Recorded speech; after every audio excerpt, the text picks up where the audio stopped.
सबसे पहले तो मैं आप लोगों का धन्यवाद दूंगी कि आप लोग समय समय पे मेरा साथ देते हैं। मामला कोई ऐसा नहीं था कि मुझे इतना सब कुछ बोलना पड़े, लेकिन अभी 2-3 दिन पहले लगातार आप देख रहे हैं कि मैं फेसबुक पर आके बहुत सारी बातें बताना चाह रही थी, कहना चाह रही थी, परंतु सच्चाई मैं बता नहीं पा रही थी, हिम्मत नहीं कर पा रही थी। क्योंकि समाज का भी मुझे डर था और घर का भी डर था कि उत्तेजना में कहीं मेरे पति कोई गलत काम या कदम ना उठा ले।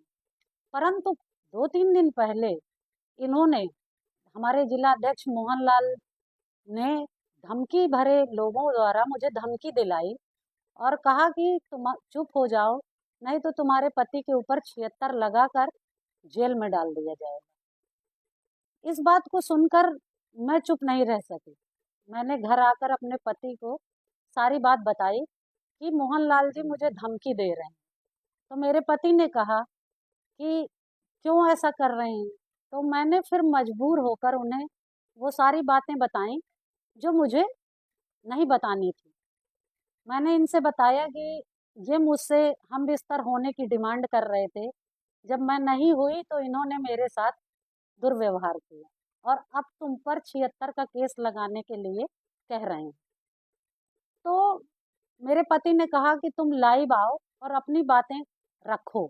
आप लोगों ने फेसबुक के माध्यम से सब कुछ देखा है और सुना है कि मैंने कैसे क्या इनकी सच्चाई को बयान किया। इन्होंने अपने जिला उपाध्यक्ष पंकज द्वारा भी मेरे ऊपर अभी कुछ दिन पहले चरित्रहीनता लगाने का प्रयास किया, उसमें भी कोई कार्रवाई नहीं हुई।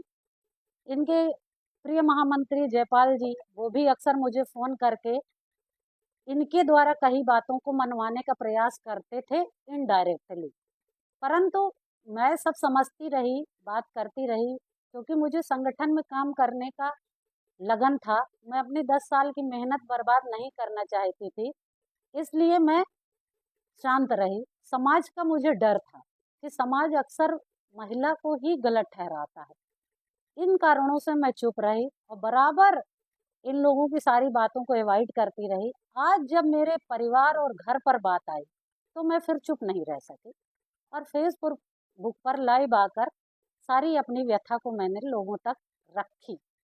अब मैं यह चाहती हूँ कि माननीय मुख्यमंत्री जी द्वारा इन पर कड़ी से कड़ी कार्रवाई हो। ऐसे लोगों को संगठन चलाना नहीं चाहिए, इनको बाहर निकाल के फेंक दें, तभी इनके होश ठिकाने आए। बस मैं इतना ही कहना चाहती हूँ। पूर्णिया से सांसद पप्पू यादव ने अभी कुछ दिन पहले ही आरोप लगाया है कि भाजपा में जो महिला नेत्रियां हैं उनको नेताओं के बिस्तर तक जाना पड़ता है। इस पर क्या कहेंगे आप? आपके साथ भी ये चीजें सामने आ रही कहीं न कहीं तो आज मुझे यह एहसास हुआ कि पप्पू यादव जी वास्तव में सही कह रहे हैं कि 90% महिलाओं को नेताओं के बिस्तर से ही होकर गुजरना पड़ता है।